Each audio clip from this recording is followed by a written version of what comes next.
a post-COVID world in transportation is a totally different world. As we try to avoid public transport, that might mean more and more cars on the road. Bicycles are an option, but they require a certain level of fitness. But what about one of these?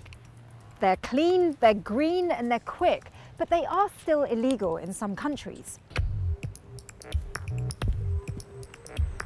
The ban really, it's to do with an old law relating to motorised driven personal transport. Motorised driven transport requires insurance, it requires a license plate, it requires a large helmet, a motorcycle type helmet. So, which is why we now need this legislation to be passed here in the UK, so we can follow suit like has been done in France, in Italy, in Spain, in Germany. There are scooters everywhere. People are moving around. There is a movement towards this type of vehicle. With Germany really spearheading all of this in Europe, and now the need for people to move around cities, perhaps without the use of public transport, this is the right time for a product like this. Charles will see rental e-scooters allowed in various cities in the UK, but privately owned e-scooters will remain illegal to use until after the trial. People that have ridden shared scooters around the world are all for this as a mode of transport. So it is a great solution, and we have to see how that works out. But the challenges now for public transport and the way we are going to move around post-COVID-19, this is something that has to be addressed straight away. The rental model has got people on scooters. This has got hundreds of millions of people, millions of rides around the world, got people on the product, and they think, this is great. This is a great way to move around the city. I think for us, our model is based around ownership. And I think that, if we imagine how the world is going to change post-COVID-19, are we as likely to pick up a product that somebody else has had their hands on not 5 minutes before? We're probably less likely to do that. The most familiar e-scooter design is similar to a push scooter. It has small wheels, which some people think can be a safety issue.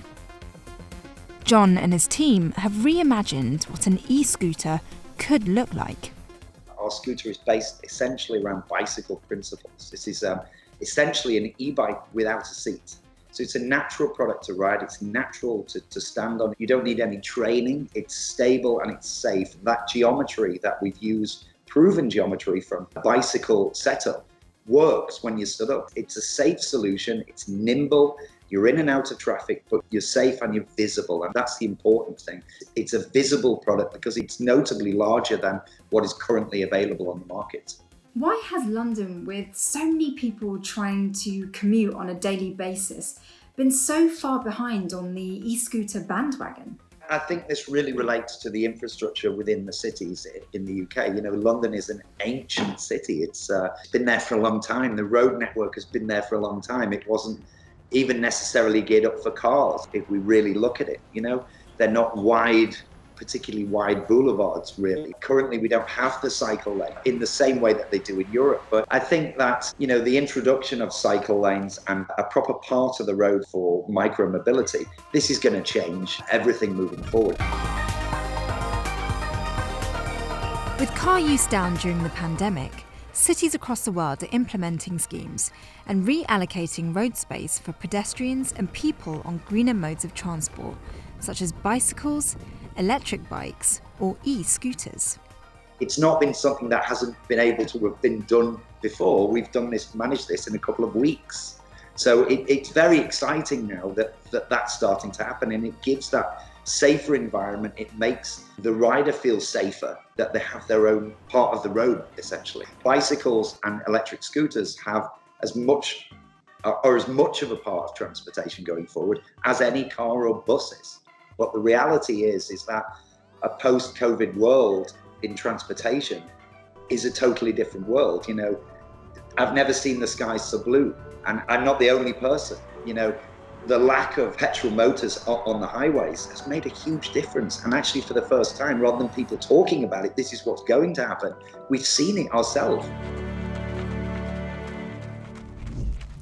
Thanks for watching. Don't forget to like, comment and subscribe, and hit the bell button below for notifications.